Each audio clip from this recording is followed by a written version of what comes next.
But actually, before we came back from the first trip, people are already asking, oh, when's the next trip and all that.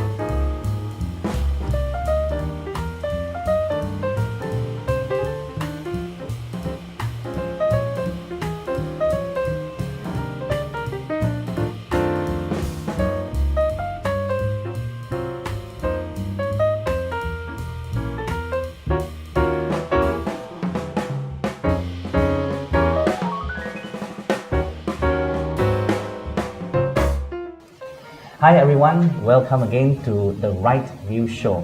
And this show is about entrepreneurs, about people who have done so many positive actions in their life that we would like to learn.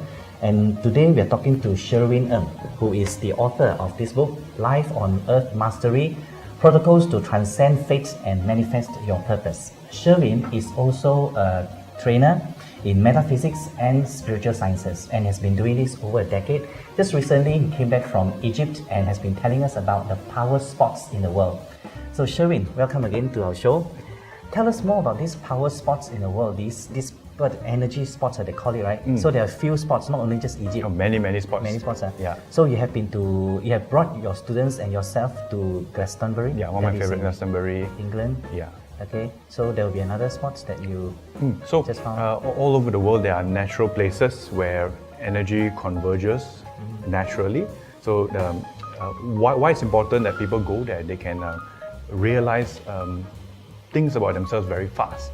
You know, in the old days, people don't understand it so much, so they go there for healing, to heal certain illnesses and all that. But what the things do is that when the energies are strong, and you just be there and spend some time there, you will realize a lot of solutions to why your life is like that, or even realize things about yourself. Yes. So that's why these are important places to be. I see. And most of these challenges are like in our mind, right? This is what we think as we grow up. And as you say in your books, that there will be things that we somehow realize along the path of my life that I know, if I ever know, that is supposed to be my problem, not my boss' problem, not my mother's problem, not my father's problem. And how do we see it? Well, I guess first and foremost, everyone needs to know that from the day that we are born into this world, everything is a learning experience. Because the goal of being born on Earth is to achieve self-mastery. So therefore, this is like a classroom. Okay. Yeah, so everyone we meet is here to teach us a specific lesson about ourselves.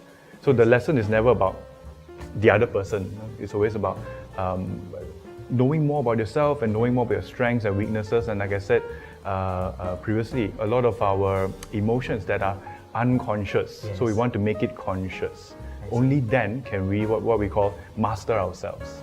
Okay, so that is a very good thing. The word that you use, conscious, that means we bring up the things, whatever things that we have inside that is not, that are challenges, and to make it conscious. Yeah. That's where you wrote in this book, in your book, you say self-reflection. The world is my mirror. Exactly. So that means everything that I see, I really have to take note that, hey, it is my fault. No, I won't use the word fault. Yeah. I would say it is my responsibility, or is my reflection. Yeah, so everything we see, everyone we meet, everything we experience in this world is a reflection of our inner landscape, the unconscious landscape especially. I see. So even if I have a very, can I use the word bad boss? Yeah. So, so then do I put all the responsibility to my bad boss rather than having it all to myself and try to really learn that? Well, so let's say if you have a difficult person in your life, so normally it's your boss, or for many people it's your spouse, partners, anyone who's difficult. So the point of meeting them, like why you were drawn to them in the first place, is because there are certain lessons that these people, that they will teach you, or should I say, force you to learn about yourself. Yeah, and the minute you find the lesson, right, that relationship will just dissolve. I see. How do you mean dissolve? How do you mean? Either the person change, or when you change, the person's reaction also change. So two ways that can shift, or sometimes it just circumstances will allow it that you don't have to meet each other again. Give you an example. This is a very common example with my students. Like sometimes when they learn that big lesson about themselves, the boss changed department, or they change department, or they get moved to a different country, or change jobs. Yeah. I see.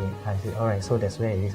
So it says here also, going back to you say here in your book, going back to the fundamental law of creation, which states as within, so without. These are the 4 words that you usually use a lot. Tell us more about that. As within, so without. Yeah.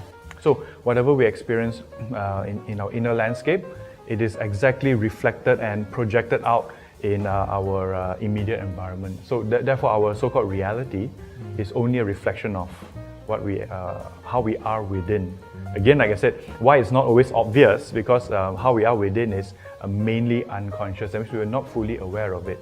All right. Yeah. So that means if I have a boss who keeps on complaining about other people's work and really no speaking, that means that, and then I get irritated because of that. Yeah. So therefore, I really have to look into myself and reflect if that is what I have inside me. Oh yeah, that's a good example. It's a very common example. So it could be a few possible options. So, like I said, it's not always so straightforward. Like 1 + 1 is 2. So what will help us find the lesson is to always ask ourselves, okay, this situation is going on, and this person is being very difficult. So what is this person reflecting to me about myself? What is the actual lesson there? So always look for the lesson. So is it always about anger? Oh, anger could be... Or is it judgment? It could be a few things. So anger, for most people who always experience frustration and anger, is a feeling of not being in control, or not being true to themselves. So a lot of frustration comes from that. The not being authentic. Okay, say about this one, not being authentic. So let's take this word authentic and then move into work, because everybody works. Yeah. You know, after our SPM, after whatever degree that we have already taken, then we go out to work. Yeah. So is this what you mean by authentic? That means my job actually on earth is not supposed to be something, be a lawyer, doctor, whatever, right? So is that what you mean by the word authentic? So it's a very big word again. Yes. So and authenticity, I think for everyone it takes years and years and years of experience to really discover what is your truth. Okay, so authenticity means whatever you feel is your truth, you act accordingly. That means you're not acting according to someone else's truth or someone else's rules or expectation. So your entire life, your entire purpose and function comes from your truth. So that is being authentic. And how does someone find out his or her truth? Well, the first step would be to always say what you mean. Okay, that's one. Yeah, that's one good thing to do. Always say what you mean. But So it's difficult. It's difficult, especially I find in Asia, people are more used to culturally, right?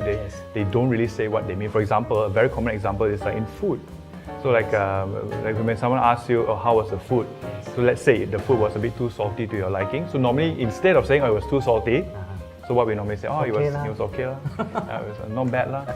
So even though it might sound like a small, harmless white lie, but these are the small things that actually cultivate that inauthenticity within us.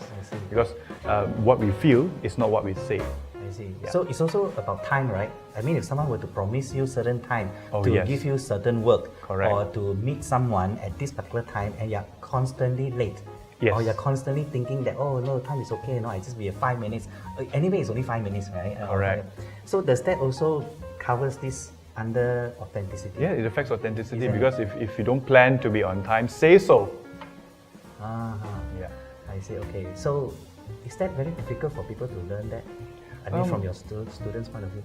Not really. So far, when you take it baby steps, then you can do it.